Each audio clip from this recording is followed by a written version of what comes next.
Assalamualaikum warahmatullahi wabarakatuh. Selamat pagi, salam sejahtera untuk kita semua. Yang kami taklimi pengasuh Pondok Pesantren Salafiyah Syafi'iyah Sukerjo, Kiai Haji Raden Ahmad Azaim Ibrahimi, SHMH. Yang kami hormati Rektor Universitas Ibrahimi, Kiai Haji Fadhail SHMH. Yang terhormat Dekan Fakultas Ilmu Kesehatan Universitas Ibrahimi, Ibu Neni Yuli Susanti, SSTM Kep. Yang kami hormati Wakil Dekan 1, Ibu Dewi Anderaningsih, SSTM Kep.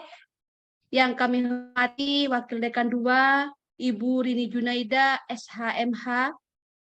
Yang kami hormati segenap jajaran pengelola Fakultas Ilmu Kesehatan dan juga yang kami banggakan seluruh peserta bedah buku pada pagi hari ini. Pertama, marilah kita senantiasa panjatkan puji syukur kehadirat Allah Subhanahu wa taala yang telah melimpahkan rahmat dan hidayahnya kepada kita sehingga kita dapat melaksanakan bedah buku perdana di Fakultas Ilmu Kesehatan dalam keadaan sehat walafiat. Yang kedua kalinya, sholawat serta salam semoga senantiasa tetap tercurah limpahkan kepada junjungan kita Nabi besar Muhammad SAW. Semoga kita selalu mendapatkan syafaatnya dan berkumpul kelak di akhirat. Amin. Allahumma amin. Pada kesempatan pagi hari ini, saya, Eliawati, selaku moderator akan membacakan susunan acara bedah buku pada hari ini. Acara yang pertama, pembukaan, dilanjutkan dengan acara kedua, menyanyikan lagu Indonesia Raya. Acara inti yaitu bedah buku nasional, penutup yakni doa menempati acara yang terakhir. Untuk lebih barokahnya, marilah kita buka acara dengan pembacaan umul kitab bersama-sama dengan harapan acara pada pagi hari ini berjalan lancar dan bermanfaat untuk kita semuanya. Bi barokatil al-Fatihah.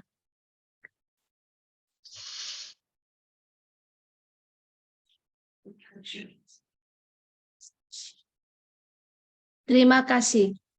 Untuk selanjutnya, menyanyikan lagu Indonesia Raya. Kepada yang bertugas dipersilahkan. Untuk semua peserta harap membuka kamera.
Terima kasih disampaikan.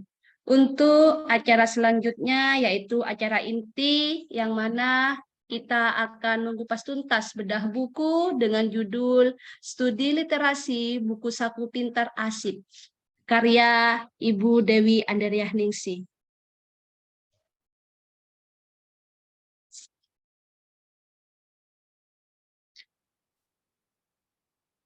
Sebelum kita memulai bedah buku, mari kita mengenal dulu penulis muda berbakat dan penuh semangat. Kita saksikan bersama kurikulum vitae dari Ibu Dewi Andariah Ningsih.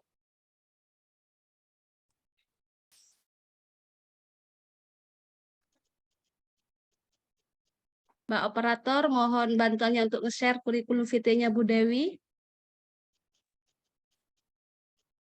Ya, kita kenali dulu, karena tak kenal maka tak sayang. Nama adalah Dewi Andariah Ningsih, SST MKep, yang mana saat ini jabatannya asisten ahli, itu dengan banyak tema yang sudah Bu Dewi tulis maupun dipublikasi pada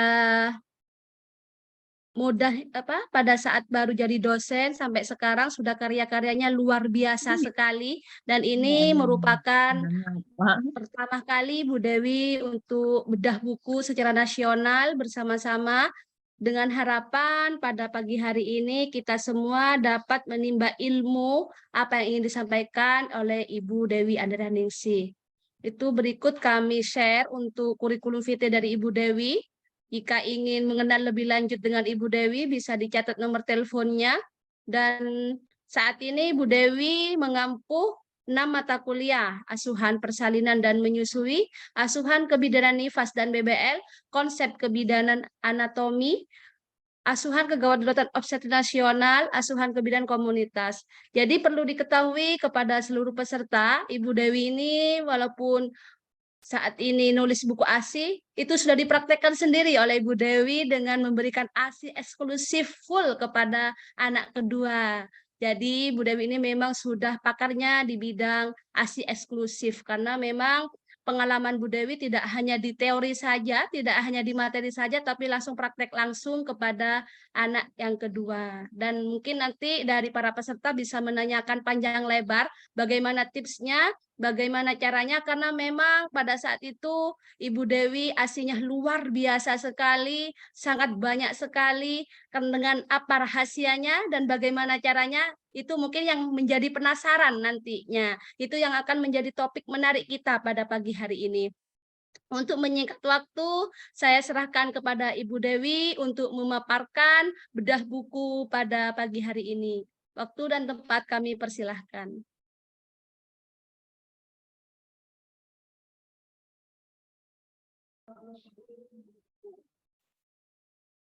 Terima kasih Bu Elia. Saya mulai. Assalamualaikum warahmatullahi taala wabarakatuh. Yang pertama, yang terhormat Ibu Dekan Fakultas Ilmu Kesehatan Universitas Ibrahimi, Ibu Neni Yuli Susanti, Sarjana Sains Terapan Magister Kebidanan. Kemudian yang terhormat Ibu Kaprodi, Sekprodi, Koordinator Profesi Kebidanan, serta seluruh peserta bedah buku yang kami banggakan. Alhamdulillah pada pagi hari ini, puji syukur kehadirat Allah Subhanahu wa Ta'ala, hari ini kita diberi kesehatan dan waktu luang sehingga sama-sama berkesempatan silaturahmi melalui media Zoom pada pagi hari ini. Dan kesempatan ini kami ucapkan banyak terima kasih karena diberi kesempatan juga untuk sharing terkait ASI Perah. Buku ini merupakan hasil penelitian kami yang dilatar belakangi hampir seluruh responden masih merasa bingung dan ragu-ragu langkah-langkah apa saja yang akan dilakukan untuk dapat tetap memberikan ASI secara eksklusif selagi ibu tidak membersamai si bayi pada saat yang bersamaan. Buku ini juga kami susun berdua, saya sendiri dengan Ibu Istidamatul Lutfia. Setelah beberapa kali revisi, kami masukkan ke salah satu penerbit yang ber-IKP. Alhamdulillah di tahun 2021 sudah ber-ISBN dan berhaki.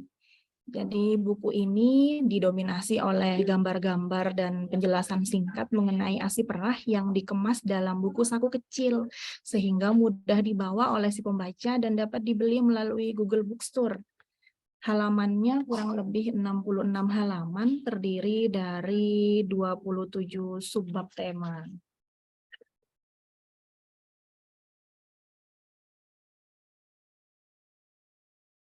Ini sudah ber-IKP juga, kemudian terdiri dari 27 subbab tema.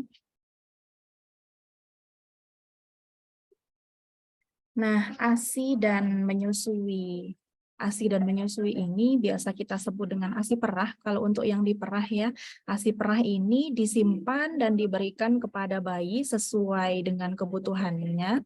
Ini merupakan salah satu cara yang efektif yang dilakukan oleh ibu menyusui yang memiliki kesibukan di luar rumah. Ya, disebabkan karena rasa khawatir akan merubah kandungan gizi dari ASI yang disimpan tersebut. Jadi buku ini kami susun sesempurna mungkin versi kami untuk memenuhi harapan dari sebagian ibu-ibu menyusui yang masih membutuhkan informasi terkait ASI perah. Jadi ibu yang aktif melakukan kegiatan komersial seperti bekerja di kantor, di pabrik, menjalankan usaha pribadi sebagai tambahan penghasilan yang banyak menyita waktu di rumah, biasanya lebih memilih menggunakan susu formula karena dianggap lebih menguntungkan. Nah, selain itu, maraknya iklan susu menyebabkan banyak ibu beranggapan bahwa susu formula bukan hanya sekedar makanan, tetapi juga sebagai obat-obatan bagi bayi. Hal ini diyakini oleh para ibu yang mempunyai pengetahuan kurang tentang pentingnya ASI yang beranggapan bahwa susu formula itu lebih baik daripada ASI karena bersifat ekonomis, kemudian dan kandungannya itu kandungan zat gizinya penting yang tertera pada iklan susu formula. Nah, untuk pentingnya ASI, mengasihi itu biasa kami sebut mengasihi itu 10% dan ASINya 90%. Karena apa? Karena kemauan menyusui itu tidak gampang. Bikin lelah jiwa raga memang iya. Tantangannya juga luar biasa. Lalu bagaimana cara kita menata hati dan pikiran agar di tengah semua hiruk-pikuk ini tetap amanah menyusui? Ada yang bilang juga kalau menyusui itu natural, alami, tidak perlu belajar. Yakin dengan kalimat demikian? Nanti kita bahas bersama-sama di sini. Terus masih banyak drama juga terkait menyusui yang tidak kalah heboh seperti drama-drama Korea yang kita gemari akhir-akhir ini ya. Kemudian sadar tidak sadar, jadinya kita menyusui itu masih tetap proses belajar loh. Minimal kita googling lagi, refresh lagi informasi-informasi di luar bagaimana terkait menyusui dan memberikan ASI secara eksklusif. Ada yang mengeluh kenapa ASI saya masih lama, masih sedikit begitu. ASI sedikit itu biasanya pengaruhi karena faktor psikis dan belum paham cara kerja payudara itu sendiri. Ada juga statement bahwa bisa menyusui dengan puting susu datar begitu. Jawabannya bisa, karena bayi itu bukan cuma mengenyot puting loh ya, tapi mengenyot payudara. Breastfeeding, bukan nipple breastfeeding. Jadi apapun bentuk putingnya tetap dapat menyusui.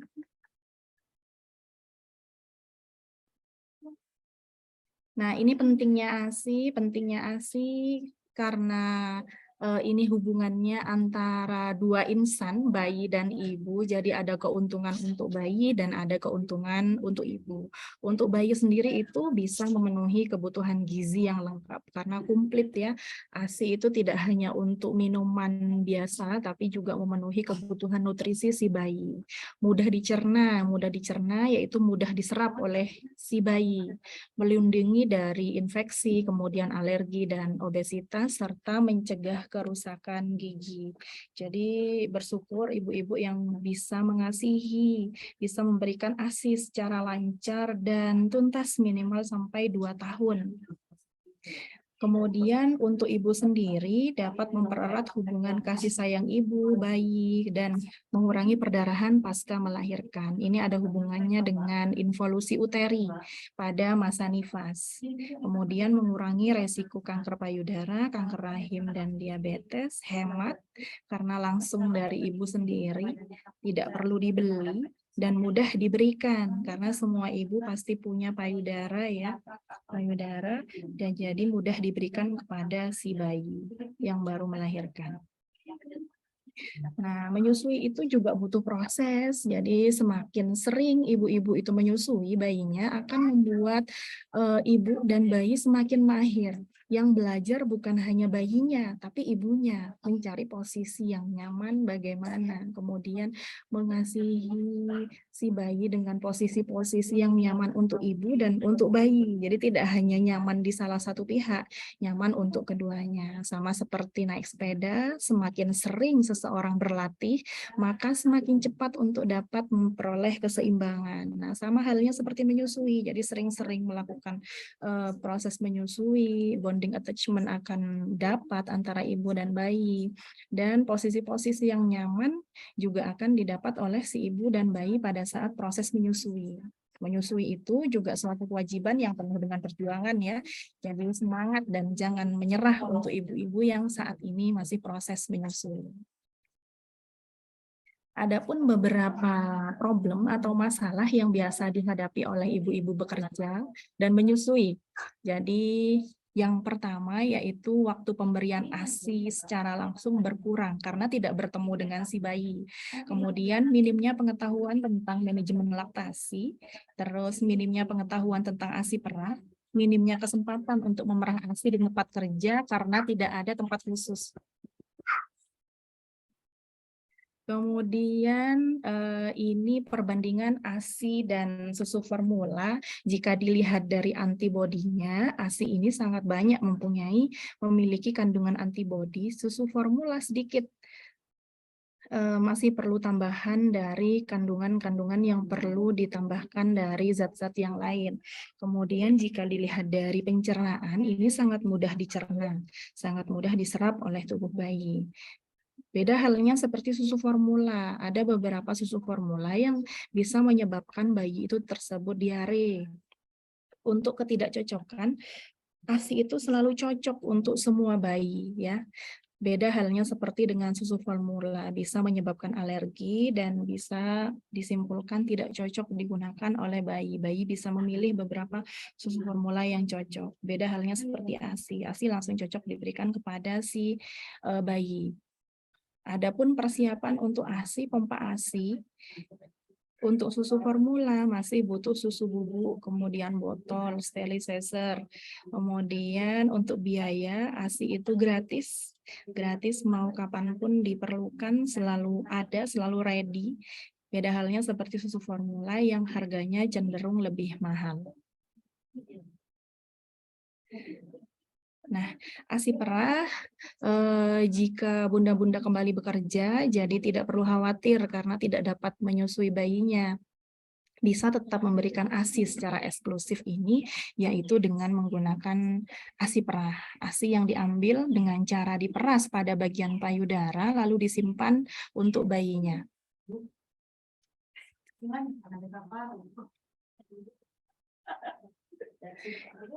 Yang penting ASI perah adalah pengetahuan tentang bagaimana memerah dan menyimpan ASI perlahan tersebut agar tidak rusak kandungan nutrisinya. Nah, ini yang perlu kita pahami, bagaimana caranya belajar, paham, dan menerapkan tentang penyimpanan ASI yang telah kita perah agar tetap dapat terjaga nutrisinya sampai ke bayi. Ini yang perlu dilakukan, pumping. Nah, pumping ini memompa ASI atau biasa kita sebut dengan pumping. Pumping, kegiatan memerah ASI dengan menggunakan alat bantu pompa ASI. Nah, alat bantu pompa ASI ini dengan kemajuan zaman sudah banyak sekali model-model dan jenis-jenis pompa ASI. Disesuaikan dengan kebutuhan-kebutuhan si ibu. Inginnya yang model seperti apa. Kemudian kapan nih waktu yang cocok untuk memompa ASI? Jadi waktu yang cocok itu ketika ibu-ibu atau bunda-bunda sekalian tidak sedang bersama bayi dengan durasi lebih dari 2 jam. Kenapa kok tidak boleh lebih dari 2 jam? Agar suplai ASI tetap terjaga dari permintaan yang dilakukan oleh pompa ASI. Biasanya kalau kita bersama bayi, permintaan itu dilakukan oleh bayi melalui mulut bayi, hanya saja karena tidak bersama si bayi, jadi kita harus konsisten nih, konsisten minimal 2 jam untuk melakukan pengosongan pada payudara. Eksklusif pumping ini yang biasa kita dengar bagi ibu-ibu menyusui. Eksklusif pumping ini memberikan ASI tanpa melalui proses menyusui secara langsung, jadi ASI dipompa dan diberikan pada bayi melalui media pemberian ASI. Itu biasa disebut dengan epping. Nah, ini epping. Ibu-ibu epping, banyak faktor yang mengharuskan ibu-ibu atau bunda-bunda sekalian melakukan epping. Jadi ini ada beberapa alasan kenapa bunda-bunda melakukan epping, yaitu bunda dan bayinya terpisah dalam jarak waktu yang lama, lebih dari 2 jam. Kemudian ibu-ibu mengalami depresi pasca melahirkan yang ASI-nya masih mengalir deras, meminimalisir terjadinya pembengkakan payudara dan kebutuhan bayi pada saat itu, jadi perlu dilakukan pengeluaran ASI secara berkala. Bayi bingung puting dan lain hal. Nah, yang berikut jadwal dan tips pumping untuk ibu bekerja yang kami kemas. Menyusui langsung saat si kecil bangun atau sebelum berangkat kerja. Jadi sebelum kita meninggalkan rumah, kita pastikan harus sudah menyusui dulu. Menyusui dikosongkan dulu kedua payudara sebelum berangkat kerja. Jadi saat di kantor 2-3 jam setelah pengosongan tersebut dilakukan pumping. Dan menyusui langsung saat bersama si kecil, ketika bersama biasanya di rumah ya, dan memerah ASI setelah si kecil tidur. Ada beberapa tantangan ibu menyusui yang bekerja. Nah, ini beberapa tantangan nih, harus benar rela jauh dari bayi selama 8 jam setiap harinya. Karena yang namanya bekerja minimal 8 jam kerja ya. Jadi harus rela, dalam kerelaan tersebut harus konsisten juga mengosongkan. Harus stok ASI yang banyak untuk si baby, harus meluangkan waktu untuk pumping, menjaga stok ASI di rumah tetap ready. Ketika bayi butuh ASI, masih ada stok ASI. Jadi harus rela juga istirahatnya berkurang, yang biasanya tidur panjang, lelap. Ini harus rela 2-3 jam terjaga untuk mengosongkan payudara. Kemudian menemukan orang yang bisa dipercaya untuk menjaga bayi, ibu-ibu atau bunda-bunda sekalian pada saat bekerja. Jadi di rumah ada orang yang dipercayakan siapa yang akan menjaga bayi dan mengasuh bayi, serta diajarkan teknik-teknik caranya memberikan ASI kepada bayi. Dan yang terakhir, mentalnya busui harus dijaga, harus siap mental dan waras lahir batin. Kemudian ada beberapa tips nih sebelum memerah ASI. Jadi yang pertama harus cuci tangan dulu. Cuci tangan menjaga kebersihan, meminimalisir bakteri-bakteri yang ada. Setelah itu membersihkan payudara, melakukan pijatan lembut pada payudara beberapa menit sebelum memerah ASI. Jika memungkinkan bisa juga dilakukan kompres hangat. Kemudian minum 1-2 gelas air putih. Pastikan juga alat-alat yang akan digunakan untuk memerah ASI ini dalam kondisi yang bersih. Ada beberapa cara memerah ASI. Cara-cara ini bisa ibu-ibu atau teman-teman sekalian googling di Google, dipraktekkan juga bisa dengan tangan, yaitu dengan cara marmet biasa kita sebut. Cuci tangan dahulu, kemudian dikompres dengan air hangat kurang lebih 2 menit. Pijat perlahan-lahan, kemudian duduk dan bungkukkan tubuh sedikit ke depan. Ini. Letakkan jari pada kelenjar puting susu payudara, tekan ke arah dinding dada, mundur dan gulirkan. Kemudian keluarkan ASI, gunakan gerakan menggulung, jadi memutar. mutar searah jarum jam, tampung ASI ke dalam wadah, ulangi payudara di sebelah, dilakukan sampai merasa payudara sudah kosong. Yang tadi dengan marmet, ini dengan pompa ASI, breast pump yang biasa kita sebut.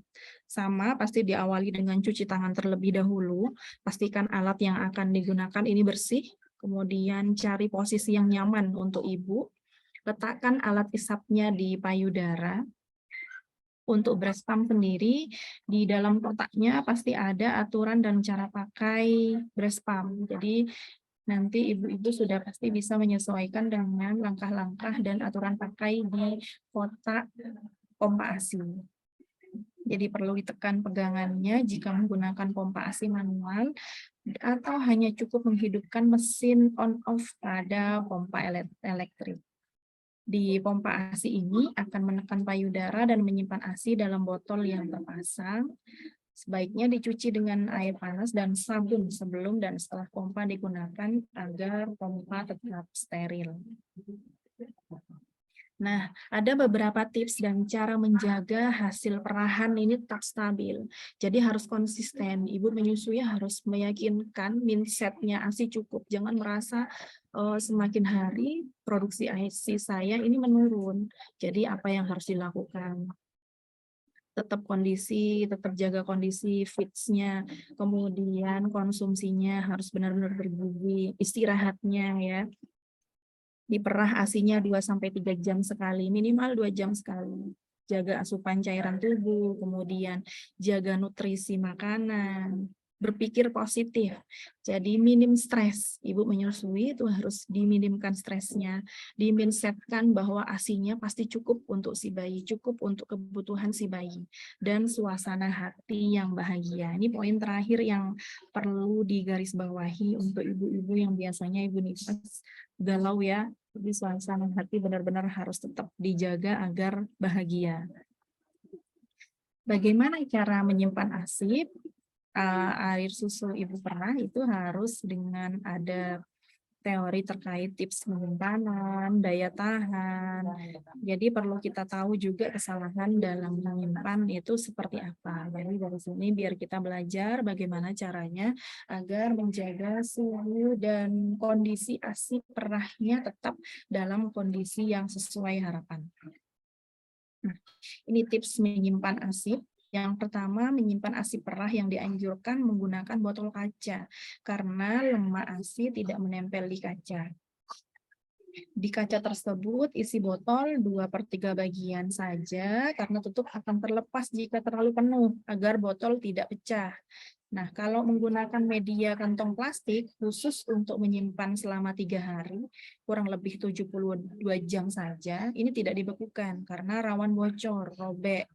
Dan lemak ASI bisa menempel pada kantong plastik. Kenapa kok disayangkan lemak ASI menempel pada kantong plastik? Karena memang nutrisi-nutrisi yang terkandung pada lemak ASI itu sangat baik dan masih dibutuhkan oleh si bayi. Simpan ASIP ini per porsi 1 kali minum, jadi sesuaikan dengan kebutuhan bayi. Jadi kenapa demikian? Agar tidak ada yang terbuang ketika ASI digunakan. Sekali minum habis, jadi nanti bisa dicairkan kembali dengan ASI, kantong ASI atau botol kaca ASI lainnya. Yang terpenting juga perlu menuliskan tanggal dan jam ASI perah pada botol atau kantong ASI untuk memastikan botol kaca mana atau kantong plastik mana saja yang lebih dulu akan digunakan. Jadi yang lebih dulu masuk itu akan lebih dulu untuk dikeluarkan. Pada saat bepergian, bagaimana menyimpan ASI? Jadi gunakan kantong ASI yang pre-sterilized. Jadi kantong ASI yang bisa bertahan kiranya masih 8 jam kurang lebih 8 jam. Bawa ASI yang tidak rusak, bawa ice pack atau ice gel. Ini cooler bag biasanya dilengkapi sudah lengkap dengan ice gelnya. Ice packnya ini tahan kurang lebih 8 jam. Ice gel tahan 12-18 jam. Cooler bag tahan 24 jam. Sebaiknya ASI tidak dibekukan dalam perjalanan karena jika sudah cair maka akan tahan kurang lebih 24 jam. Jika bunda-bunda sekalian tidak mempunyai cooler bag, atau tas ASI bisa menggunakan termos es. Termos es nanti dalamnya diberi es batu, di samping-sampingnya diberikan ASI dalam botol kaca ataupun dalam media kantong plastik. Nah, berikut daya tahan ASIP air susu perah.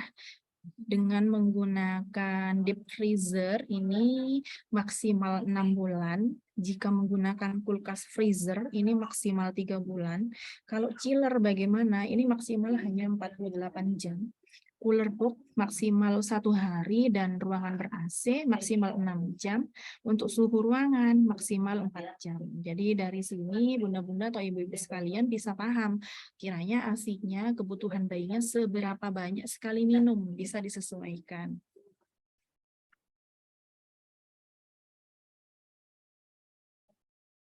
Adapun beberapa kesalahan dalam menyimpan ASIP, ini tidak mensterilkan botol ASIP-nya dengan cara yang tepat sehingga tumbuh bakteri. Jadi harus dibersihkan dan disterilisasi dulu sebelum digunakan, sebelum dan sudah digunakan. Membekukan lagi ASIP yang sisa. Jadi setelah dicairkan, ASIP yang beku dicairkan, diminumkan kepada si bayi, masih ada sisa, ini tidak diperkenankan untuk dibekukan lagi, harus dihabiskan dalam waktu 4 jam. Jika masih lebih dari 4 jam, berarti harus dibuang karena kondisinya sudah tidak layak konsumsi. Kemudian yang ketiga, lupa memberikan tanggal. Nah, ini yang bahaya, lupa memberikan tanggal langsung masuk ke chiller atau kulkas. Nanti kita lupa bagian mana saja atau kantong ASI mana saja yang harusnya lebih keluar lebih dulu. Jadi untuk meminimalisir itu, sebelum masuk ke dalam kulkas, dipastikan sudah ada tanggal dan jam hasil perah tersebut. Jadi kita bisa sesuaikan kapan kantong tersebut akan keluar dari kulkas. Memanaskan dengan microwave sehingga merusak vitamin dalam ASI. Nah, untuk memanaskan ini tidak perlu menggunakan microwave, jadi cukup dengan menggunakan air hangat yang di dalam baskom, ASINya dimasukkan ke dalam, di tengah-tengah masih dalam wadahnya. Jadi ditunggu sampai mencair, setelahnya bisa dipindahkan ke media pemberian ASIP kepada si bayi. Kemudian nomor 5, meletakkan ASIP di pintu kulkas. Suhu pintu kulkas ini tidak stabil karena sering buka tutup. Jadi langsung ditaruh di dalam kulkasnya ya. Pintu kulkas ini berarti tidak disarankan meletakkan atau menyimpan ASIP di pintu kulkas. Mengisi botol ASIP dengan full. Karena nanti akan memuai ASINya jika sampai full, disarankan 2/3 dari botol itu masih ada udara. Jadi ketika ditutup botol ASIP, botol kacanya masih bisa ditutup dengan sempurna, tidak meluber keluar. Lupa mencuci tangan saat pumping atau menyimpan ASIP. Nah, ini cuci tangan tidak hanya berlaku pada saat melakukan penyimpanan ASIP, tapi semua tindakan harus diawali cuci tangan dan setelahnya juga dilakukan cuci tangan untuk meminimalisir bakteri dan kuman-kuman yang ada di tangan. Kenapa tangan? Karena tangan merupakan media yang sering atau saking banyaknya semua kegiatan yang dilakukan oleh tangan kita, maka bisa jadi semua kuman-kuman mayoritas ada di tangan begitu. Adapun wadah menyimpan ASIP ini ada kelebihan dan kekurangan. Jika botol kaca ini hemat, bisa dipakai lagi, bisa dipakai berulang-ulang, memiliki tutup karet yang kedap udara sehingga kualitas ASIP-nya terjaga, lebih kuat dan tidak bocor. Namun ada kekurangannya jika menggunakan botol kaca, mudah pecah, kemudian memakan tempat memang iya, kemudian proses membersihkan lebih panjang, karena lekukan botol-botol itu juga perlu kita pastikan bersih dan berat botol kaca itu. Bagaimana botol plastik atau tempat plastik? Kelebihannya praktis, dapat memompa langsung ke botol, kemudian hemat, bisa dipakai berulang-ulang. Kemudian tidak ada ASIP yang terbuang saat dipompa. Kekurangannya memakan tempat, kemudian proses membersihkannya lebih panjang juga. Nah, untuk kantong plastik kelebihannya hemat. Kantong plastik hemat, steril, praktis dibawa. Namun ada kekurangannya ini. Untuk kantong plastik boros karena sekali pakai, rentan bocor, kemudian sulit untuk dituangkan, panjang dan berat. Apa yang akan dilakukan jika listrik padam? Bagaimana cara menyelamatkan arsip? Nah, ibu-ibu atau bunda-bunda sekalian tidak perlu panik dan risau saat listrik padam. Ada beberapa tips dalam menyelamatkan arsip pada saat listrik padam. Yang pertama, selalu sedia es gel, es pack atau es batu sebanyak-banyaknya. Jangan sering membuka pintu kulkas atau freezer. Arsip beku ini bisa tahan kurang lebih 12 jam. Jika lebih dari 10 jam, segera pindahkan arsip ke tempat lain dengan kulkas menyala. Jika perlu transport arsip, gunakan cooler bag dan pendingin dalam jumlah banyak sesuai dengan jarak tempuh. Beberapa pakar breastfeeding ini menyatakan bahwa jika arsip yang mencair tidak lebih dari 25%, maka aman untuk dibekukan kembali. Jika arsip beku yang sudah mencair, ini tahannya 24 jam. Nah, bagaimana cara membersihkan alat ASI perah? Cara mencuci, letakkan seluruh peralatan ke dalam baskom khusus untuk mencuci peralatan bayi.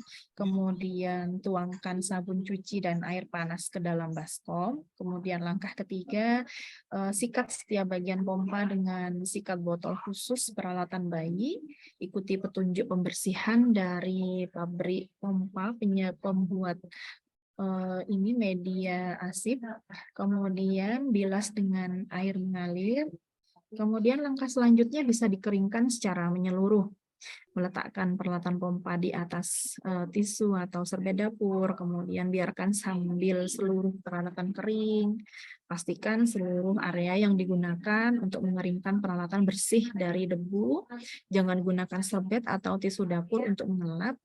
Dan yang terakhir, cuci bersih baskom dan sikat botol, lalu biarkan sampai kering. Nah, untuk sterilisasi bagaimana? Sterilisasi seluruh peralatan yang sudah bersih dan kering, termasuk baskom dan sikat botol. Lakukan paling tidak 1 kali sehari. Gunakan steamer atau air mendidih dengan metode sanitizer. Sterilisasi khusus dilakukan jika bayi masih berusia 3 bulan, kemudian memiliki sistem imun lemah karena sakit atau dalam perawatan kesehatan. Ada beberapa cara menyimpan alat. Yang pertama, memastikan seluruh peralatan benar-benar kering saat akan disimpan agar tidak berjamur saat penyimpanan. Simpan di tempat yang bersih dan kering dan terlindungi. Nah, ini cara penyajian arsip bagaimana? Cairkan arsip air susu perah ini yang beku secara bertahap dengan cara pindahkan arsip dari freezer ke lemari es lebih dahulu. Kemudian ambil arsip secukupnya agar langsung habis saat diberikan. Hangatkan dengan cara merendam botol dalam wadah yang berisi air dengan suhu ruangan, lalu diganti dengan air yang lebih hangat. Jadi demikian, air hangat di baskom diberikan botolnya. Jangan hangatkan arsip dengan merebus atau dengan menggunakan microwave karena akan merusak kandungan gizi dari ASI itu tersebut. Siapkan gelas dan sendok untuk meminumkan ASI pada bayi. Kocok perlahan saja agar tidak merusak kandungan ASI agar tercampur dengan baik. Biasanya kalau ASI perah yang akan dicairkan terpisah antara milk dan ASI lainnya. Jadi harus dikocok dulu perlahan agar tercampur dengan sempurna. Apa ciri-ciri ASI basi? Ciri-ciri ASI basi itu lapisan lemak pada arsip tidak tercampur dengan lapisan air yang umumnya ada di bawahnya saat diaduk atau dikocok. Arsip bau asam dan tengi. Kemudian arsipnya ini arsip basi ini teksturnya lebih kental dan ada gumparan lemak di atasnya. Jadi perlu dipastikan ketiga ciri ini ada, itu dikatakan basi. Nah, kemudian untuk bayi sendiri, bayi dikatakan sudah cukup ASI bagaimana? Ada kenaikan berat badan hingga 400 gram sampai 1 kilo tiap bulan. Kemudian BAB-nya minimal 1 kali per hari dengan warna kuning cerah dan lebih encer. Tertidur pulas setelah menyusui selama 2-3 jam. Penggunaan popok normal diganti 6 kali sehari. Kebutuhan ASI berdasarkan usia. Nah, ini kebutuhan ASI berdasarkan usia. Jika 1-3 hari masih membutuhkan 7-40 mili ASI. Untuk 1 minggu bertambah lagi 45-60 mili sekali minum. Untuk 1 bulan juga ada kenaikan kebutuhan ASI 80-100 mili per minum. Untuk 6 bulan 720 mili per hari, 12 bulan 550 mili per hari. Ini jika sudah lebih dari 6 bulan biasanya diberikan MPASI sehingga kebutuhan ASI tidak sekuat seperti usia 0-6 bulan. Tapi tetap disarankan untuk tetap memberikan ASI sampai umur bayi 2 tahun. Nah, kebutuhan ASI pada bayi 0-2 tahun, jadi 0-6 bulan itu 100% ASI, 6 bulan sampai 12 bulan itu 70% ASI dan 30% MPASI, 12 bulan sampai 24 bulan 30% ASI dan 70% lebih banyak MPASI, dan untuk bayi 24 bulan makanan bergizi seimbang karena sudah lebih dari 2 tahun. Untuk ibu-ibu yang menyusui pasti menyusui dan diperah, pasti paham atau tahu terkait let down reflex dan power pumping. Apa ini keduanya? Mari kita bahas satu-satu. Nah, untuk let down reflex sendiri ini momen di mana ASI menyembur dengan deras yang terjadi saat saraf payudara distimulasi oleh hisapan si kecil, hisapan si bayi, atau faktor psikologi lain yang memberikan sinyal ke tubuh untuk mengeluarkan ASI. Bagaimana cara memicu LDR, let down reflex? Jadi ada beberapa hal yang bisa kita lakukan, kita upayakan selaku ibu yang akan menyusui bayi agar let down reflex ini muncul. Jadi minum atau mandi atau kompres dengan air hangat sebelum menyusui atau sebelum pumping.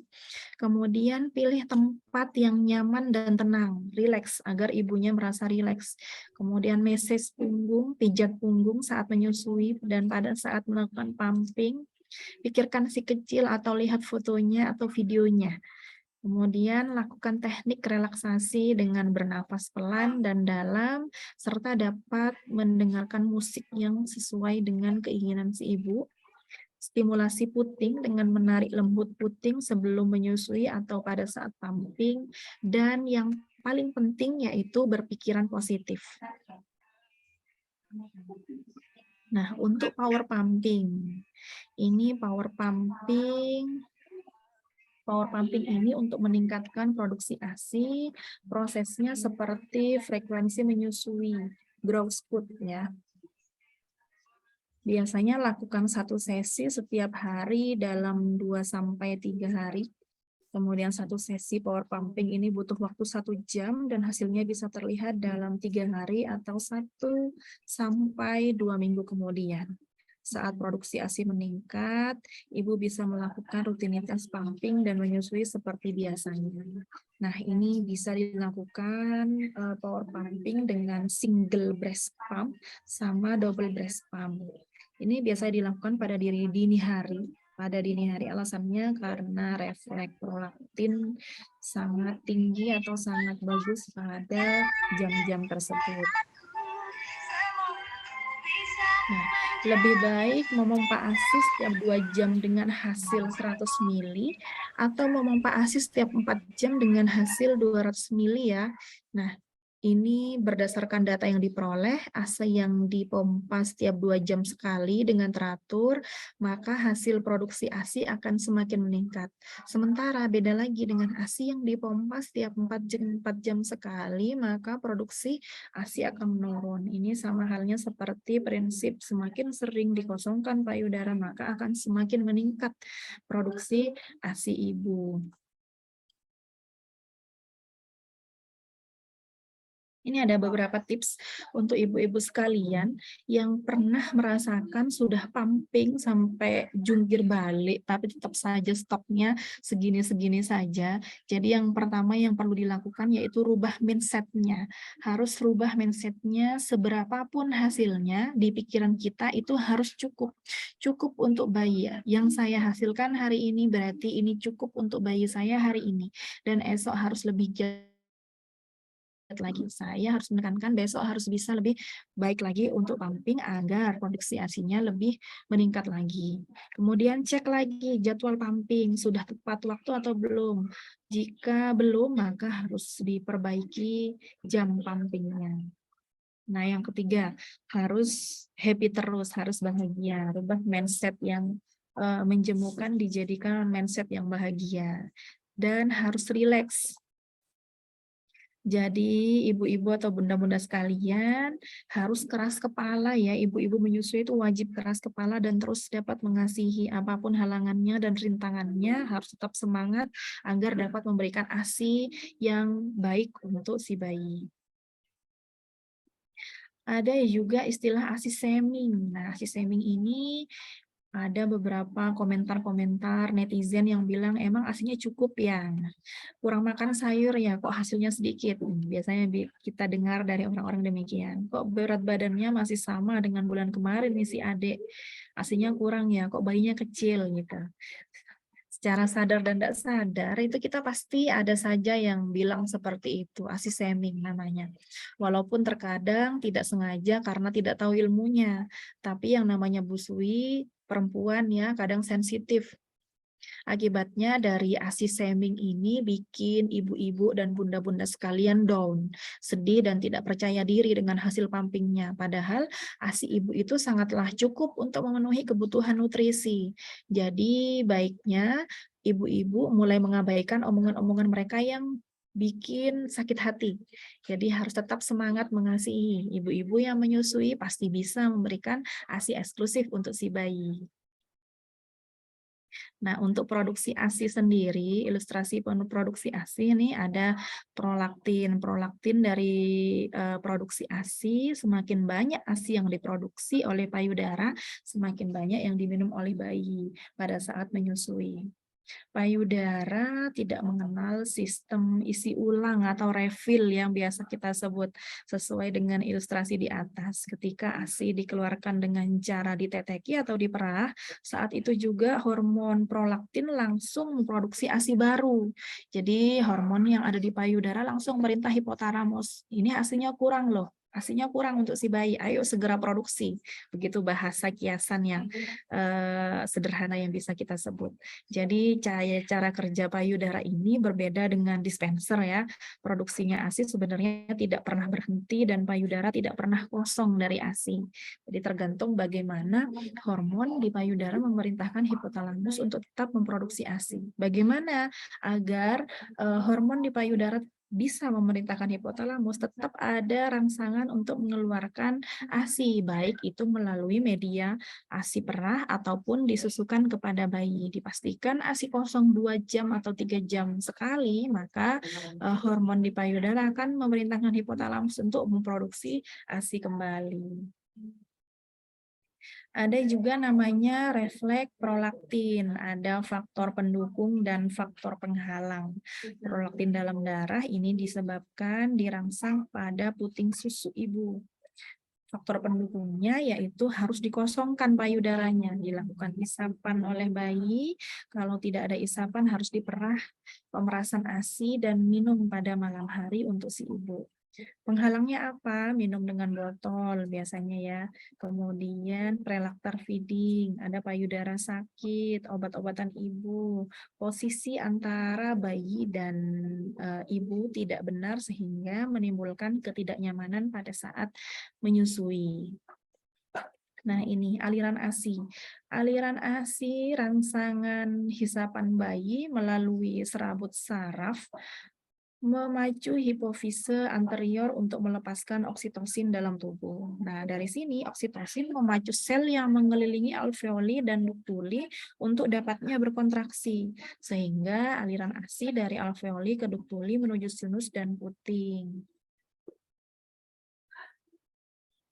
Bagaimana dengan hormon prolaktin dan hormon oksitosin? Nah, apa sih hormon prolaktin dan hormon oksitosin? Hormon prolaktin dan oksitosin ini hormon yang sangat dibutuhkan untuk mempengaruhi ASI dan membantu melancarkan ASI pada bayi. Hormon prolaktin itu apa? Hormon prolaktin itu hormon yang membuat sel-sel produksi ASI bekerja secara maksimal untuk menghasilkan ASI. Kemudian kalau hormon oksitosin, hormon cinta atau hormon yang membantu mengeluarkan ASI yang sudah diproduksi. Cara kerjanya, saat bayi menyusu, rangsangan sensorik dari puting susu akan dikirim ke otak untuk merangsang kelenjar pituitari untuk dapatnya mengeluarkan prolaktin. Prolaktin ini kemudian masuk ke dalam darah menuju payudara dan menyebabkan sel-sel pembuat ASI memproduksi ASI. Untuk cara kerja dari hormon oksitosin itu saat bayi menyusu.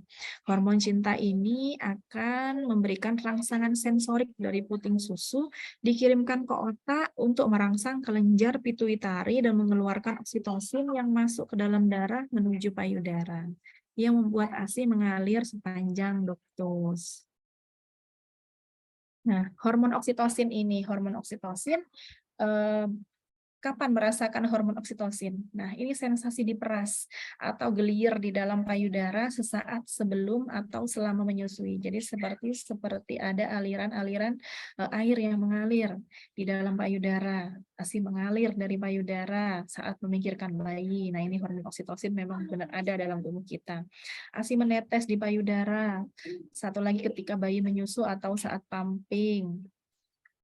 Jadi ketika pumping payudara kiri, payudara kanan akan melakukan tetesan-tetesan ASI. Nah, ini hormon oksitosin yang bekerja. ASI mengalir dari payudara dengan semburan yang halus jika bayi melepaskan payudara saat menyusui. Ini terjadi pada saat bayi yang sudah mulai melepas puting susu. Masih ada semburan-semburan halus di situ. Nah, ini hormon oksitosin yang bekerja. Bunda merasa haus saat menyusui atau pumping, efek dari kerja hormon oksitosin. Bayi menelan lebih sering, kemudian Bunda yang menyusui akan merasa rileks, tenang, bahkan mengantuk. Efek dari hormon oksitosin.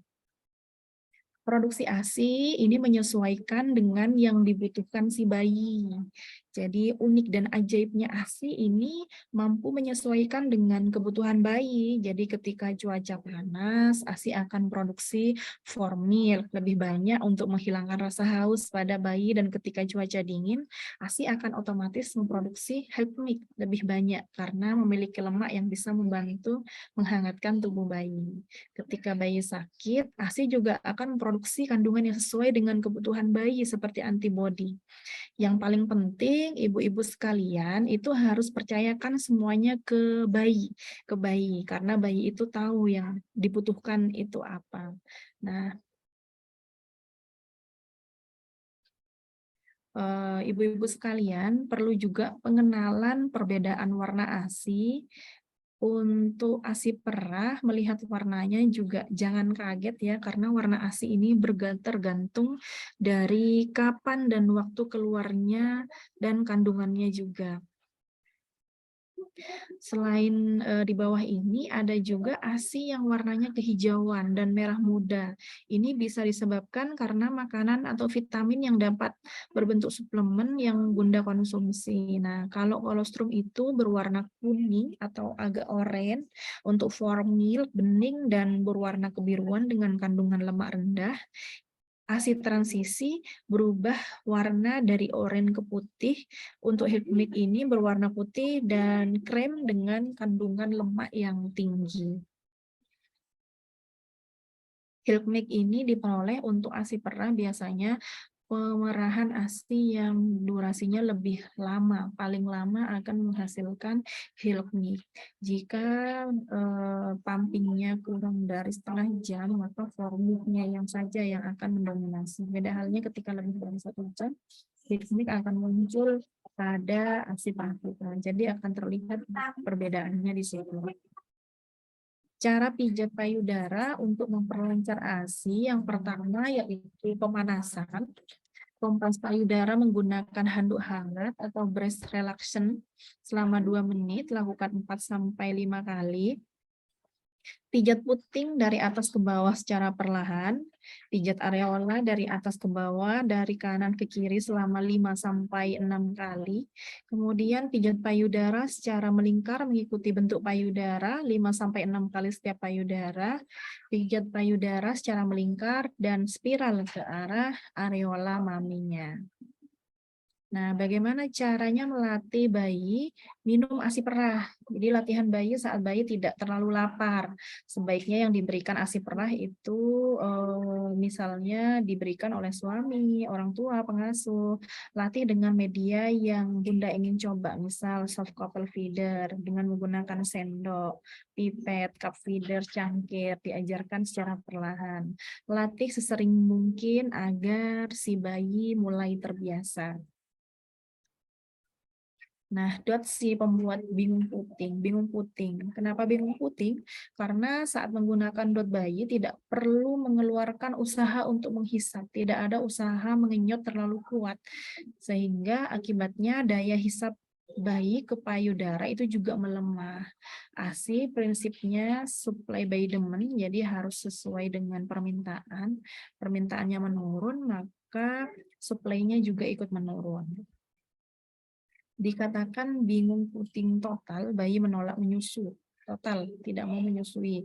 Kemudian bingung puting laten, bayi masih mau menyusui, tapi suplai ASI yang berkurang karena daya hisapnya bayi berkurang. Ketika menggunakan botol dot, kami tidak butuh usaha untuk mengeluarkan ASI dalam dot, langsung menetes dengan sendirinya ketika dituang. Nah, tidak dikatakan bingung puting kalau paket dot dan tetap mau menyusu selama 2 tahun, tidak menggunakan susu tambahan, tidak ada keluhan pada saat permintaan ASI menurun. Ada juga mitos dan fakta seputar ASI dalam menyusui. Nah, mitosnya, pumping mengurangi produksi ASI. Faktanya, semakin sering dikeluarkan, ASI akan semakin sering diproduksi. Nah, ada juga mitos mengatakan bahwa ASI jangan sampai kena alat kelamin karena mengakibatkan mandul. Faktanya, ASI tidak akan menyebabkan kemandulan. Jika sampai terkena alat kelamin, cukup bersihkan dengan air. Payudara akan kendur akibat menyusui, mitosnya. Faktanya, payudara yang kendur terjadi karena banyak hormon yang membuat payudara moms itu penuh dan terlihat lebih besar dari biasanya. Mitosnya juga ada semakin besar payudara, semakin banyak ASI-nya. Faktanya, semakin banyak ASI ditentukan oleh seberapa banyak kelenjar pembentuk ASI dan seringnya pengeluaran ASI. Jadi pengosongan ASI yang mengaruhi semakin banyaknya produksi ASI. Menyusui akan membuat ibu-ibu atau bunda-bunda sekalian sulit menurunkan berat badan. Faktanya, ketika ibu atau bunda-bunda sekalian menyusui, timbunan lemak yang banyak terjadi pada waktu hamil akan diubah menjadi energi. Jadi ketika anak sudah lebih dari 6 bulan, apa harus tetap pumping? Jadi tetap pumping memang iya. Saat bayi sudah lebih dari 6 bulan, namanya itu sayang sekali sama si bayi ya. Walaupun ASI eksklusif hanya sampai 6 bulan, tapi setidaknya ibu-ibu atau bunda-bunda sekalian bisa sampai lebih dari 2 tahun, 2 tahun maksimal. Apalagi dalam Al-Quran itu telah dijelaskan juga supaya bisa menyusui sampai 2 tahun. Jadi alasannya ibu-ibu atau bunda-bunda sekalian bisa tetap rutin untuk menyetok ASI-nya. Ada beberapa tips atau kunci sukses menyusui. Yang pertama harus yakin. Yakin dalam diri kita sebagai ibu, saya pasti bisa menyusui bayi saya. Ini merupakan hal yang utama untuk ibu atau bunda-bunda sekalian yang butuh keyakinan. Karena kalau ibu tidak yakin, pasti akan mempengaruhi hal yang lain. Keyakinan ibu itu apapun rintangannya pasti akan dapat dilewati dengan baik. Yang kedua keberanian. Berani menghadapi segala permasalahan dalam menyusui supaya ibu-ibu bisa bangkit dan lebih semangat lagi mengasihi. Dan yang ketiga, kedisiplinan. Disiplin dalam melakukan segala hal. Salah satunya yaitu jam menyusui atau pumping supaya produksi ASI ibu tetap terjaga. Yang tidak kalah penting harus tetap bahagia ya, bahagia selalu untuk ibu-ibu menyusui. Bagaimana peran ayah? Peran ayah apa perlu pada saat ibu menyusui? Ya sangat penting, karena peran ayah ini pendukung nomor satu. Menyusui itu hal yang baru dirasakan Bunda kalau sekarang sedang menyusui anak kedua, pasti ada saja ya rintangannya saat menyusui anak pertama dan kedua. Peran ayah ini memang sangat penting, yaitu menemani ibu atau bunda-bunda sekalian saat bangun tengah malam untuk menyusui, memberikan waktu istirahat untuk bunda sekalian, membantu menyendawakan si bayi setelah menyusui. Ini bisa dilakukan oleh ayah, selalu memberikan semangat dan motivasi untuk bunda-bunda sekalian, selalu ada dan melepaskan penat dan pikiran curhatan kepada suami, saling berbagi suka maupun duka saat mengasihi bersama si ayah. Nah, untuk perintah menyusui juga ada pada surat Al-Baqarah ayat 233 yang artinya para ibu itu hendaklah menyusukan anak-anaknya selama 2 tahun penuh, yaitu bagi yang ingin menyempurnakan penyusuan dan kewajiban ayah memberi makan dan pakaian kepada para ibu dengan cara yang ma'ruf. Seseorang tidak dibebani melainkan menurut kadar kesanggupannya.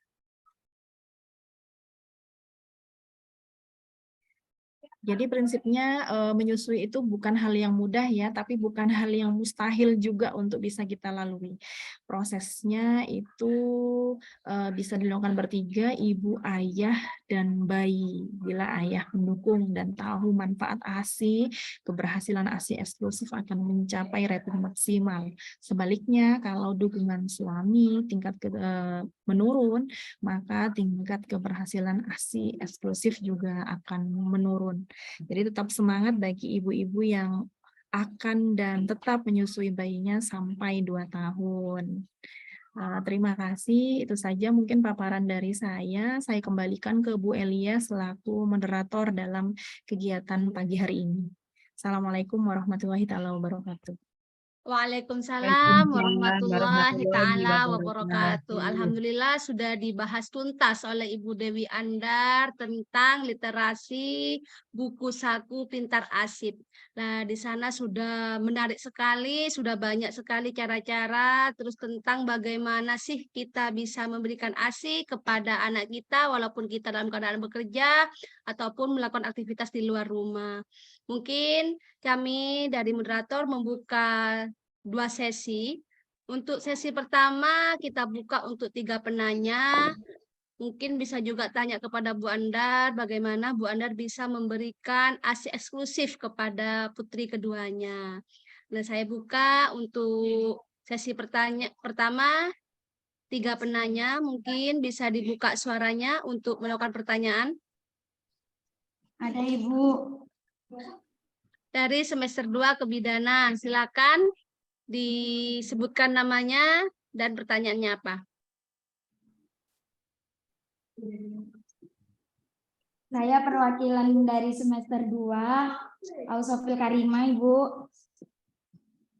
Mau menanyakan yang tentang fakta dan mitos, Ibu. Kan di sana mitosnya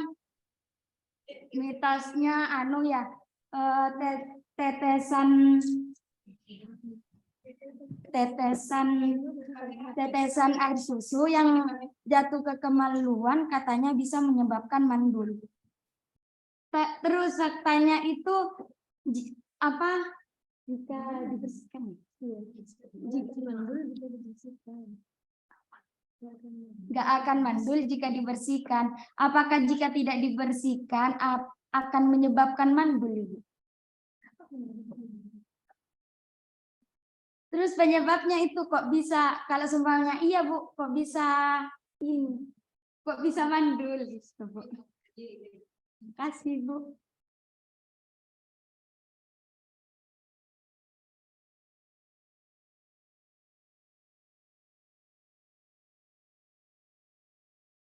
Baik, terima kasih. Apalagi ke penanya kedua atau mau dijawab dulu Bu Andar? Langsung saya jawab saja dulu ya Bu Elia. Ya, siap Bu. Nah, terima kasih pertanyaannya. Untuk terkait kemandulan, saya coba cari di mana tadi ya? Sebentar.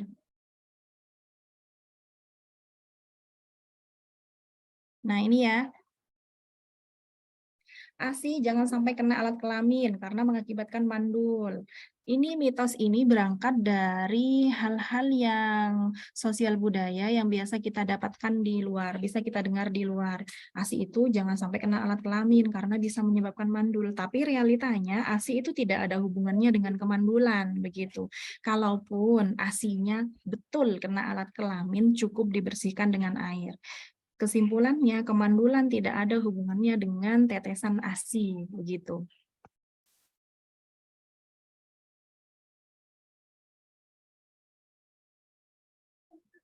Makasih, Bagaimana? Bu. Oh iya, sama-sama. Ada lagi mungkin pertanyaan? Ada Bu, semester 6. Ya, dipersilahkan. Bu, izin bertanya. Ya, silahkan. Bagaimana caranya membuat hisapan bayi yang lemah itu biar kuat lagi, Bu? Dengan kondisi tubuh bayinya itu memang lemah. Terus apakah ada korelasi khusus, Bu, lemahnya hisapan bayi tersebut terhadap jumlah produksi ASI-nya Ibu? Terima kasih, Bu. Ya, sama-sama. Untuk isapan bayi yang lemah, bagaimana cara meningkatkan, apalagi memang latar belakang bayinya sudah lemah, dikembalikan dulu kondisinya. Kondisi bayinya dipastikan sudah sehat kembali, dipastikan sudah fit.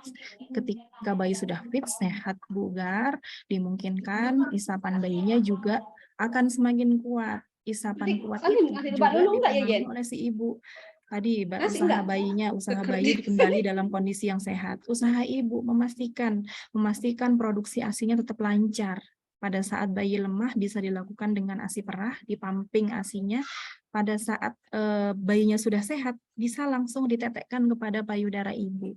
Di situ ada korelasi yang positif, ada usaha ibu untuk tetap ASI-nya lancar, ada usaha bayi mempertahankan atau meningkatkan kondisi fisik si bayi agar tetap bisa sehat kembali, sehingga isapan yang tadinya lemah bisa kuat. Kondisi ibu sudah fit, payudaranya, produksi ASI-nya juga lancar, maka akan dapat menyebabkan kekuatan pada saat menghisap payudara ibu. Jadi keduanya bisa berkorelasi positif ya. Jadi usahanya tidak hanya dari si bayi, tapi dari si ibu juga memastikan produksi ASI tetap lancar walaupun kondisi bayinya dalam kondisi yang lemah. Begitu.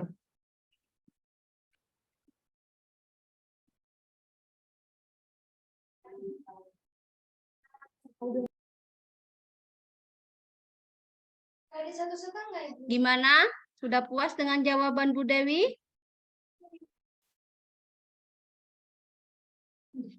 Mungkin dari ibu-ibu bidan senior, ibu dari program khusus, ada yang ingin didiskusikan dengan Bu Dewi Andar, mungkin berkaitan pengalaman di tempat praktek. Monggo Ibu Dalila mungkin. Penuh semangat sekali Bu Dalila ini. Bu Lida.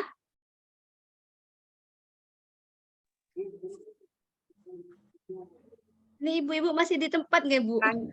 Banyak ya Bu Elia. Mungkin ada yang ingin didiskusikan dari hasil bedah buku pada pagi hari ini Ibu. Saya Bu Elia, tanya ya. Bu Dalila. Ibu. Nggih, Bu. Assalamualaikum warahmatullahi wabarakatuh. Waalaikumsalam warahmatullahi wabarakatuh. Pengalaman untuk ibu yang puting susunya sampai pecah dan selalu mengeluarkan darah. Itu bagaimana? Apakah ASI itu bisa langsung diberikan? Kan bercampur darah tuh, Bu. Kan masih sering keluar darahnya tuh pada puting susu yang lecet itu. Apakah itu aman atau bagaimana, Bu? Karena masih sudah keluar lagi ada darah yang ikut gitu. Terima kasih, Bu. Assalamualaikum warahmatullahi wabarakatuh. Waalaikumsalam. Terima kasih Bu. Mungkin langsung dijawab oleh Bu Andar. Ya, terima kasih. Assalamualaikum Bu Dalila, semoga sehat selalu.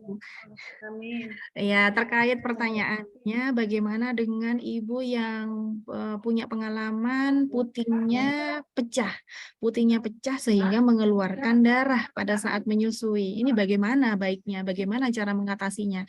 Nah, yang pertama yang harus dilakukan adalah tetap menyusui si bayi. Tetap menyusui si bayi karena ini merupakan proses adaptasi. Biasanya puting susu pecah ini terjadi pada ibu-ibu yang baru pertama kali menyusui. Masih proses adaptasi proses posisi yang nyaman antara ibu dan bayi. Jadi ada beberapa posisi yang masih kurang pas antara ibu dan bayi. Setelah itu posisi anatomi payudara si ibu masih proses adaptasi. Setelah itu masih juga langkah kedua yang harus dilakukan adalah konsultasi dengan tenaga kesehatan terdekat. Biasanya yang paling dekat dengan si ibu adalah bidan. Konsultasi keberlanjutannya bagaimana hasil pemeriksaan fisik payudara, apakah masih boleh tetap dilaksanakan penyusuan ASI atau di stop dulu untuk menyehatkan kondisi payudaranya. Jadi langkah yang pertama dan kedua yaitu tetap disusukan ya Bu. Kemudian langkah lanjutannya yang bisa Ibu lakukan adalah konsultasi dengan tenaga kesehatan, utamanya ke bidan terdekat agar mendapat konseling yang tepat karena bidannya akan melakukan pemeriksaan fisik langsung terkait payudara si ibu. Itu saja dari saya Bu Dalila. Ya, Bu. Terima kasih, Bu. Sama-sama Bu.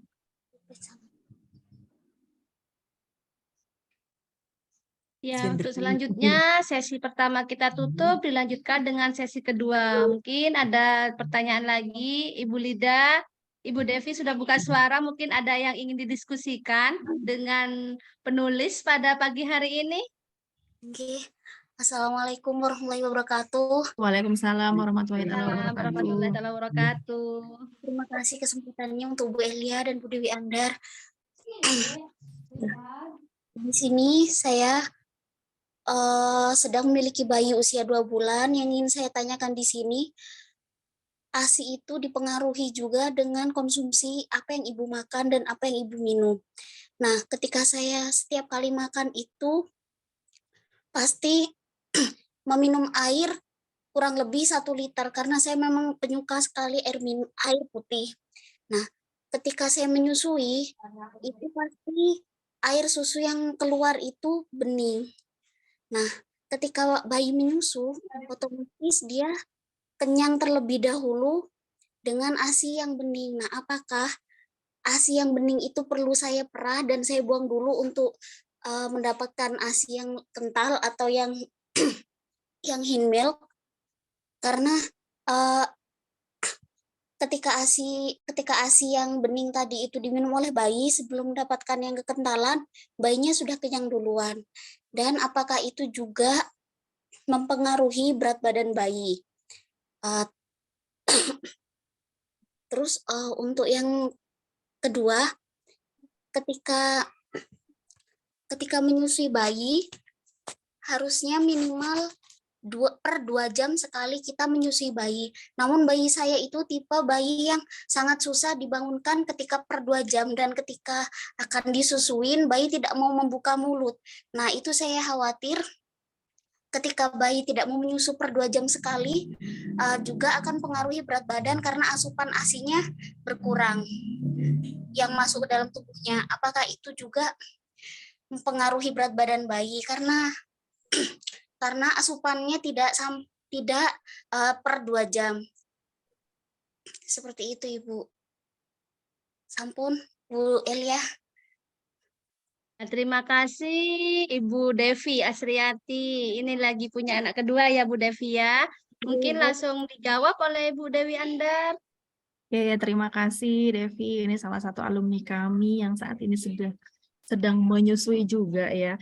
Tadi untuk kandungan ASI, pertanyaan pertama tadi apa harus dibuang dulu ya formilnya karena memang notabene ibu ini lebih banyak mengkonsumsi air lebih nyaman begitu ya. Jadi karena asupan airnya banyak sehingga milknya ini tidak nyapuk ke bayi, sudah terlanjur kenyang dulu. Ketika milknya belum muncul dari ASI sudah terlanjur kenyang dan menutup mulut karena sudah posisi kenyang. Jadi tidak perlu dibuang.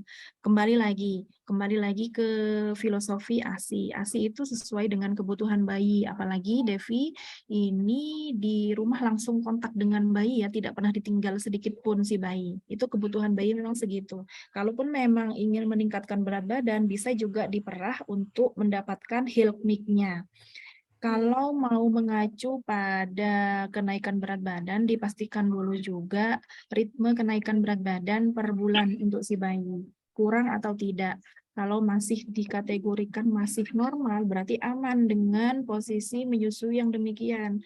Kalau tidak menyusu dalam 2 jam, kemudian menyusu dengan kandungan ASI yang formik-nya ini sudah dirasa cukup oleh si bayi, kemudian juga berkorelasi dengan kenaikan berat badan si bayi yang masih normal, ini aman saja.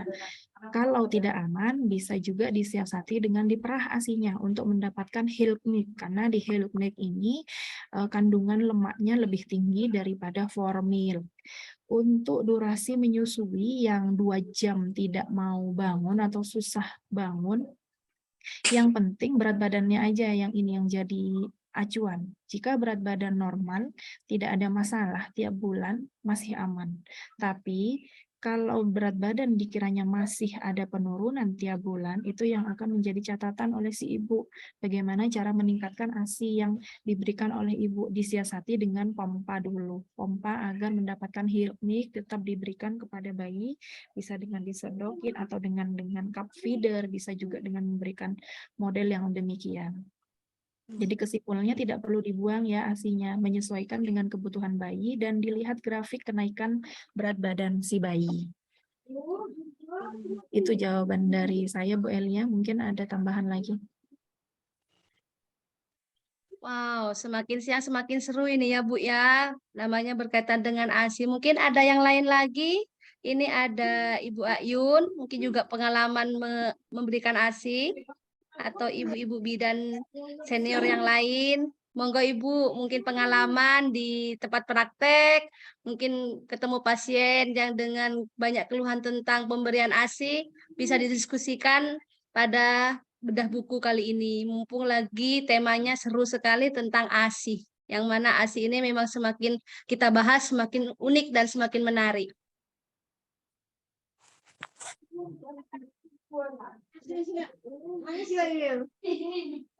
Monggo Ibu, semester 2 kebidanan, ada yang ingin ditanyakan kembali? Ada Ibu. Ada Ibu. Ya, ya silakan. Di sini Bu, saya ingin bertanya, bagaimana paradigma penulis ketika ada para bunda atau ibu menyusui yang tidak telaten dengan tips yang sudah praktis, sehingga bunda atau ibu menyusui lebih memilih susu formula yang mungkin dianggap lebih praktis. Terima kasih Bu.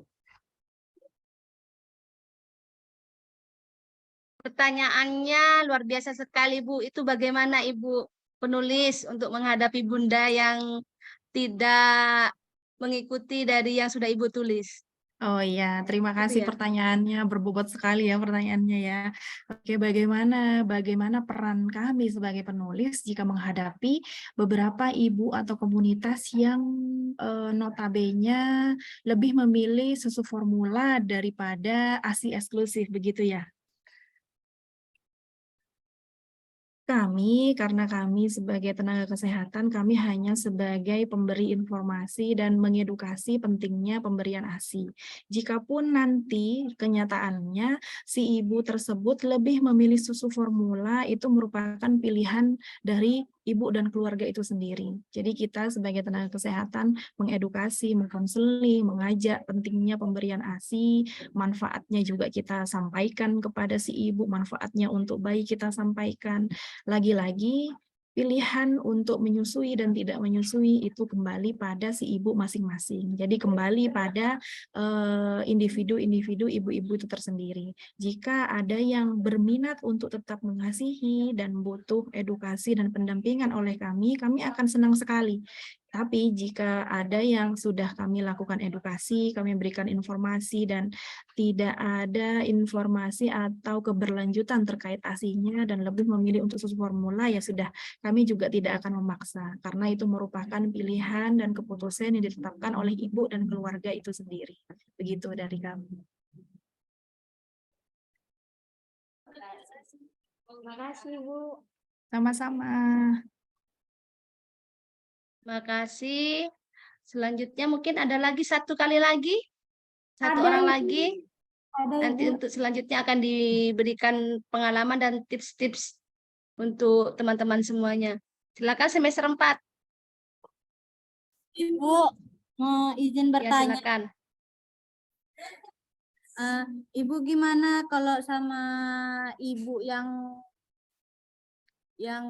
kata ibu yang bekerja tuh Bu, kan bisa dipompa ASI-nya ya Bu, agar anaknya tetap ASI eksklusif. Jadi kan tapi ya Bu, kan kalau itu beda ya Bu, apa menyusui dengan payudaranya langsung atau dengan dipompa ya Bu, itu sama apa psikisnya atau beda atau bakalan beda tuh Bu sama yang di ASI badan Bu?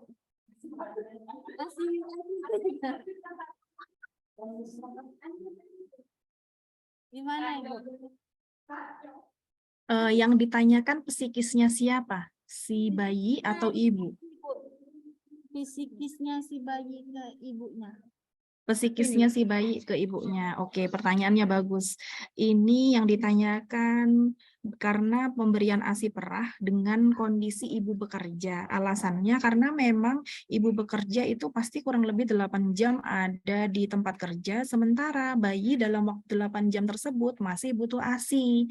Yang dilakukan agar bisa tetap memberikan ASI eksklusif dengan memberikan ASI perah kepada si bayi.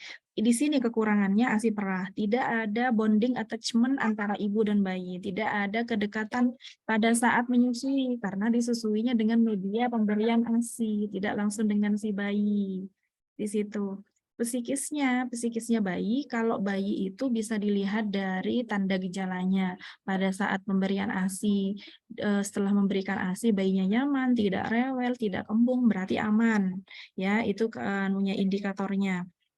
Kemudian ada juga kenaikan berat badan di tiap bulannya. Kekurangannya di situ tadi yang saya sampaikan sebelumnya, tidak ada atau berkurangnya bonding attachment antara ibu dan bayi karena kurangnya pertemuan yang dilakukan oleh ibu dan bayi. Harusnya kalau ketemu bisa langsung meneteki langsung, bisa menatap wajah si bayi, bisa mengekspresikan menimang-nimang kepada si bayi. Beda halnya pada saat ASI perah, ibunya merah ASInya di kantor, diberikan di rumah oleh si ibu, si neneknya di rumah.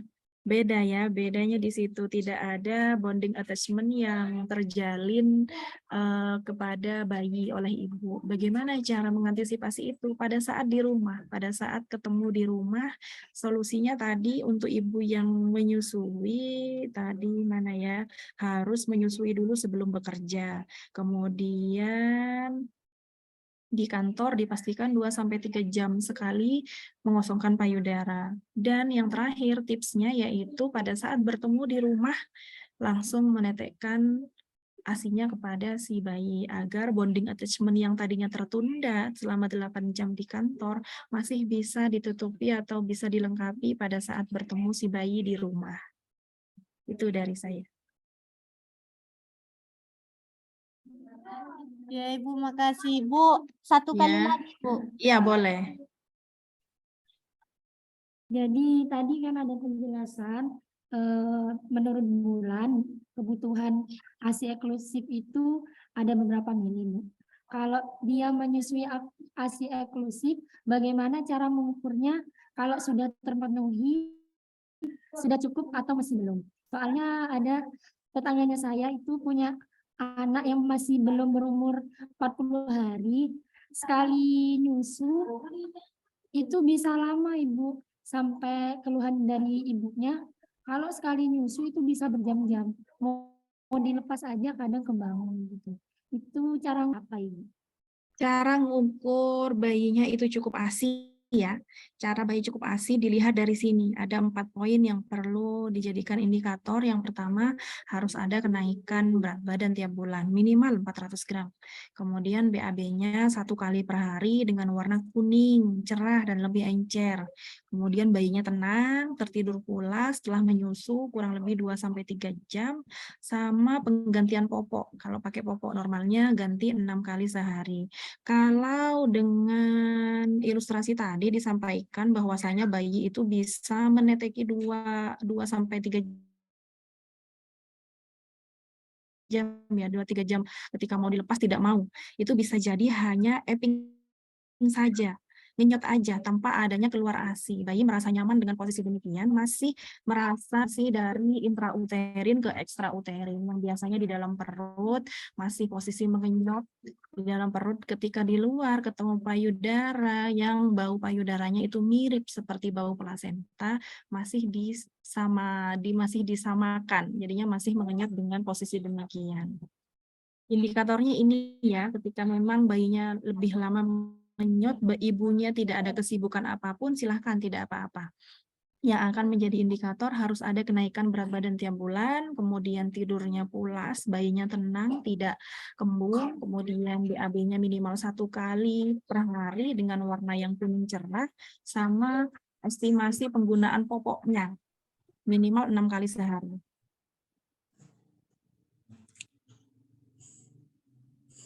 Gimana? Semester 4, puas dengan jawaban Ibu penulis? Ya Ibu, kasih Bu, puas Ibu. Terima kasih Bu. Luar biasa sekali, ini semakin siang semakin panas. Mungkin ada tambahan lagi sebelum saya kasih waktu ke Bu Andar untuk memberikan tips-tips atau pengalaman Bu Andar saat memberikan ASI eksklusif. Mungkin bisa disebarkan nanti kepada pasien-pasien bunda-bunda atau bisa direalisasikan pada bunda-bunda muda yang saat ini lagi menyusui. Ibu Lida, ada yang ditanyakan Ibu Lida? Ya, mohon izin bertanya, Bu. Oke, monggo Bu, silakan. Terima kasih atas waktunya. Izin bertanya, untuk ibu menyusui, sebelum waktu kehamilan, ibu tersebut kan diperiksa ya Bu ya, triple eliminasinya. Jadi ada BSAG, PMTCT, sama sipilisnya. Kebetulan ibu tersebut HBsAg-nya reaktif. Apakah ibu tersebut atau bagaimana ibu tersebut harus menyusui anaknya? Mungkin itu Ibu. Terima kasih. Oke, mungkin langsung dijawab sama Bu Andar. Terima kasih Bu Lida. Alhamdulillah masih berkesempatan silaturahmi lewat Zoom ya Bu Lida. Semoga sehat selalu. Nah, untuk ibu hamil yang sudah melahirkan dengan kondisi HBsAg, ini harus konsultasi dengan dokter. Bagaimana langkah-langkahnya? Bisa dengan menggunakan ASI perah Bu. Jadi tidak bisa langsung menempel langsung, tidak bisa langsung breastfeeding kepada ibunya. Langkah-langkah apa saja yang akan dilakukan untuk ibu yang dengan riwayat demikian, sudah pasti akan dijelaskan nantinya oleh dokter kandungan, boleh menyusui atau tidak, kondisi ibunya pada saat terakhir akan melahirkan seperti apa, dan kemungkinan bayi yang akan dilahirkan seperti apa. Jadi jika nanti langkah-langkahnya harus menyusui atau tidak, tetap dengan konsultasi ke dokter kandungan ya Bu Lida. Itu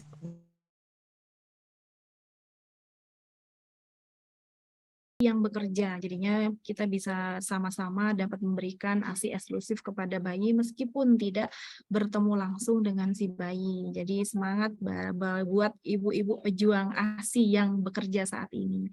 Jadi yakinkan pada diri bahwa kita dapat memberikan ASI kepada bayi secara cukup. Jadi ASI shaming yang tadi kita jelaskan itu hampir juga selalu saya dengar. Jadi tetap yakinkan pada diri, saya bisa menyusui karena saya adalah perempuan yang utuh sempurna, bisa melahirkan dan pasti bisa menyusui. Prinsipnya hewan saja tidak butuh tambahan susu formula. Kenapa kita yang manusia sempurna diberi akal pikiran yang lengkap oleh Allah, kenapa tidak bisa memberikan itu kepada si bayi? Begitu closing statement dari saya Bu Elia. Wow, luar biasa sekali dari ibu penulis muda berbakat. Dan masih cantik ya Bu ya, seger walaupun sudah nifas yang kedua. Dan untuk terakhir penutup, sebelum kita tutup untuk bedah buku pada kali ini, mari kita simpulkan hasil dari yang sudah dibahas sama Bu Andar.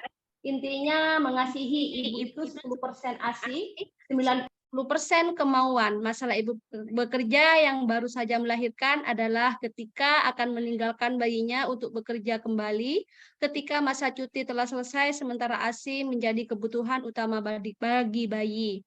Pada ibu bekerja, pemberian ASI terhambat saat akan menyusui karena intensitas pertemuan antara ibu dan bayi yang kurang, dan tidak jarang ibu bekerja lebih memilih memberikan bayinya ASI formula.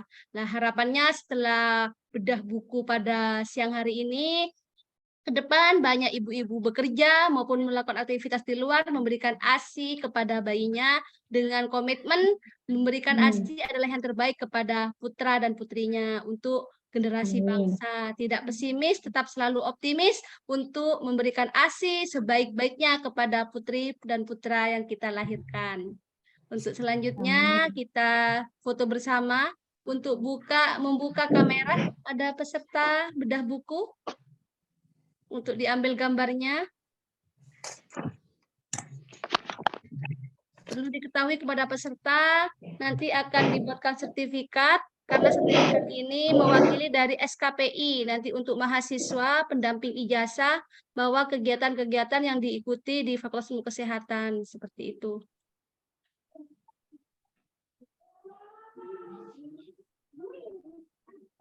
Operator, monggo. 1, 2, Ibu Iva, Bu Lia, Bu Dina, Bu Nina.